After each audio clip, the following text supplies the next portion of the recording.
Okay, good afternoon everyone. Okay, so here we are going to cover some of the important topics that are going to cover in our exams. Okay, first our topic is that is our infertility. Okay, so first of all, what is infertility? We will its definition is to failure to conceive within one or more year of the regular unprotected intercourse. क्या word अपने को ध्यान रखना है? इसमें 3 word ध्यान रखना है. पहला failure of conceive within 1 year और more unprotected sexual intercourse. Okay, अब ये दो टाइप का होता है, प्राइमरी होता है, सेकेंडरी होता है.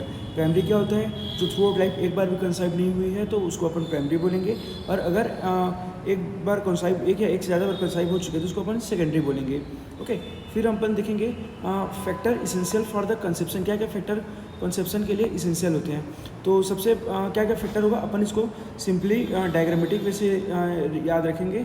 ओके, सबसे पहले क्या होगा कि यहाँ पे जो स्पर्म बनता है वो अगर हेल्दी नहीं बनेगा तो क्या बोलेंगे? हेल्दी स्पर्मेटोजोआ चाहिए. ओके, हेल्दी स्पर्मेटोजोआ के बाद क्या होता है? कैपेसिटेशन, मतलब कि थ्रू आउट पाथवे पे जब मूव करेगा तो उसका जो मैच्योरिटी होता है मेल जेनिटल के अंदर. तो क्या हुआ? Healthy spermatozoa, after that capacitation. Capacitation के बाद क्या हो जाएगा? यहाँ पे स्पर्म का motility and after that ovulation. Okay, तो ये 4 फैक्टर मेनली इसेंशियल होते हैं. उसके बाद देखेंगे कॉज ऑफ इनफर्टिलिटी. इनफर्टिलिटी क्यों होता है ना? तो अपन देखते हैं इस जैसा मैंने अभी फिर बोला था डायग्रामेटिक वे पे, क्या क्या हो सकता है? डिफेक्टिव स्पर्म फॉर्मेशन होगा, है ना, स्पर्म सही से फॉर्म नहीं होगा. ओके, इसको अपन और क्या बोल सकते हैं? डिफेक्टिव स्पर्मेटोजेनेसिस बोलेंगे. दूसरा, अगर स्पर्म सही से फॉर्म हो भी जा रहा है बट थ्रू आउट उसके पाथवे कहीं पे अगर ऑब्स्ट्रक्शन हो गया तो आगे मूव नहीं कर पाएगा, उसको अपन ऑब्स्ट्रक्शन ऑफ द इफरेंट से याद रखेंगे. फिर उसके बाद अगर ऑब्स्ट्रक्शन नहीं है बट जैसे कि सेमिनल वेसिकल से अगर जो फ्लूइड सीक्रेट होता है उसके अगर पीएच में कुछ चेंजेस होगा जिससे खातिर स्पर्म का किलिंग हो जाएगा, तो उसको अपन error in the seminal fluid से याद रखेंगे. और नेक्स्ट इज अगर इरेक्टाइल डिस्फंक्शन ऐसा कुछ अगर प्रॉब्लम है तो उसके खातिर क्या हो जाएगा? फेलियर इन द डिपोजिशन हो जाएगा, डिपोजिट वजाइना में डिपोजिट नहीं कर पाएगा. तो ये हमारा फोर्थ रीज़न हो गया. और कंबाइंडली इसको अपन क्या बोलेंगे? ये हो गया हमारा फॉल्ट इन मेल देख लिए. ओके, फिर अब हम लोग अब यहाँ पे जो हमने 5 देखा, 4 कंडीशन, चारों को अपन थोड़ा डिटेल से जानते हैं. पहला हमने क्या बोला? स्पर्मेटोजेनेसिस. ओके, तो स्पर्म का फॉर्मेशन होगा. स्पर्म फॉर्मेशन किस किस फैक्टर पे डिपेंड करता है अपने को वो ध्यान रखना है. क्या क्या फैक्टर होंगे? सबसे पहला अपने को ये पता होना चाहिए कि स्पर्मेटोजेनेसिस के लिए क्या चाहिए अपने को? सर्टोली सेल चाहिए. ठीक है, सर्टोली सेल का मैच्योरेशन में कौन हेल्प करेगा? एफएसएच हेल्प करता है. एंड एक और हार्मोन कौन सा होता है? दैट इज टेस्टोस्टेरॉन होगा. टेस्टोस्टेरॉन सिंथेसिस कौन करता है? That is Leydig cell.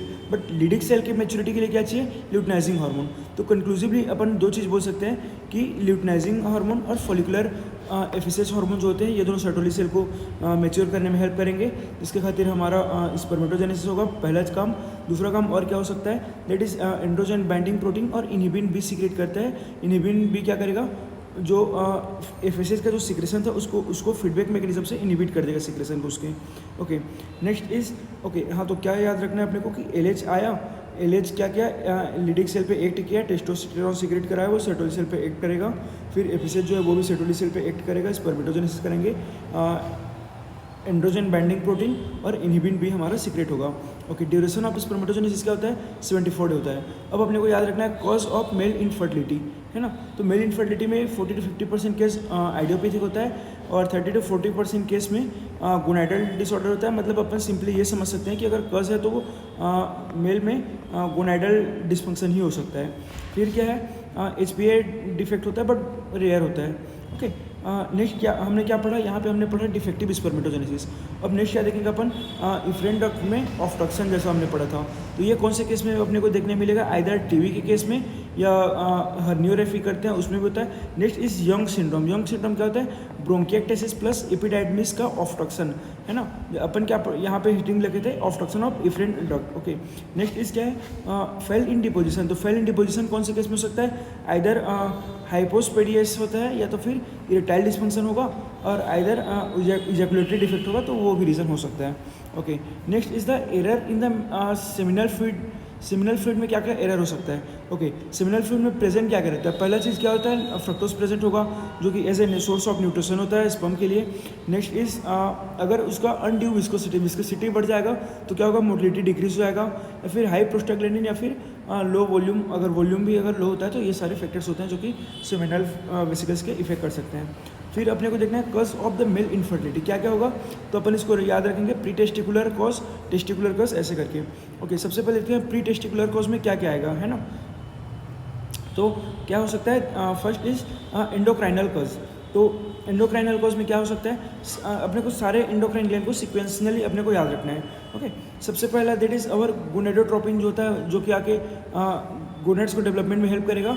तो क्या करेंगे, गोनेडोट्रोपिन का डिफिशियंसी हो जाएगा। नेक्स्ट इज ओबेसिटी हो सकता है, थायराइड डिस्फंक्शन और हाइपरप्रोलेक्टिनिमिया।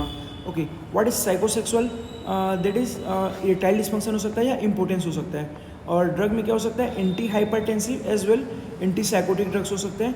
जेनेटिक्स में genetic defect like 47 XXY Y chromosome और सिंगल जीन म्यूटेशन, ये सारे फैक्टर हमारे प्री टेस्टिकुलर कॉज होते हैं जो कि मेल इनफर्टिलिटी के लिए रिस्पॉन्सिबल होते हैं। After that next is testicular cause.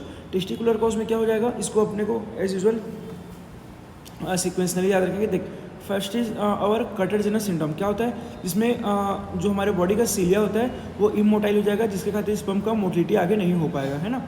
तो कटरजेनस सिंड्रोम हो सकता है, क्रिप्टोकार्डिज्म, इन्फेक्शंस और varicocele, immunologic, Sertoli cell only syndrome, primary testicular failure, है ना।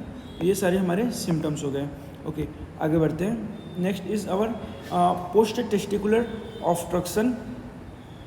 इसमें क्या क्या हो सकते हैं, दैट इज आइदर ऑब्स्ट्रक्शन होगा या फिर कंजेनाइटल वॉश डिफरेंस सब्सेंट होगा। यंग सिंड्रोम जैसे हमने अभी पढ़ा था ब्रोंकिएक्टेसिस, है ना, जिसके सिम्टम में था। और एक्वायर्ड में टीबी हो सकता है, गोनोरिया हो सकता है। सर्जिकल और वेसेक्टोमी हर्निया रफी केस की खातिर भी पोस्ट टेस्टिकुलर कॉज होते हैं ये सारे।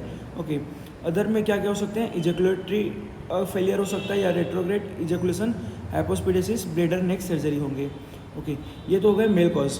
बट जैसा कि अपने को पता है कि अभी के एग्ज़ाम में मेल कॉज ना करके फीमेल कॉज आने वाला है ना।